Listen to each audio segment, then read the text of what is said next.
தமிழகத்தில் வந்து திவால் ஆகுங்கிறது ஒரு பக்கம், மக்கள் எல்லாம் நாசமாயிட்டு இருக்காங்கிறது அடுத்த பக்கம். இளைஞர்கள் எல்லாம் குடிகாரர்களாகவும் போதைப் பொருளுக்கு அடிமை ஆனவர்களாகவும் ஆயிட்டு இருக்காங்கிறது ரொம்ப வருத்தமான விஷயம். அதை விட மாணவிகள் எல்லாம் இப்போ போதைப் பொருள் பயன்படுத்தக்கூடிய அளவுக்கு போயிட்டு இருக்காங்க. மாணவர்கள் மூலமாக மாணவர்கள் வாங்கி மாணவிகளுக்கு கொடுக்குறாங்கன்னு சொல்லி காவல்துறை அதிகாரிகள், உயர் அதிகாரிகள் கவலைப்பட்டு பேசியிருக்காங்க.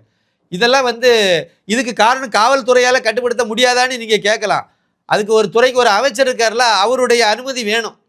நீங்கள் வந்து இங்கே கொலை கொள்ளை எதுவுமே நடக்காமல் தமிழக காவல்துறையால் கட்டுப்படுத்த முடியும். அந்த கேப்பபிலிட்டி அந்த காவல்துறைக்கு இருக்குது. ஆனால் ஆள்றவே சரியில்லையே, ஆளக்கூடிய நபர்கள் வந்து சரியா இல்லையே.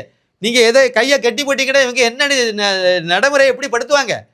அது கொலையாக இருந்தாலும் சரி தான், கொள்ளையாக இருந்தாலும் சரி தான், கஞ்சா கடத்துறதா இருந்தாலும் சரி தான், நீங்கள் எல்லா இடத்துலையும் நீங்கள் அவங்க கையை கட்டி போட்டு வச்சுருக்கீங்க. இதுதான் உண்மையான விஷயம்.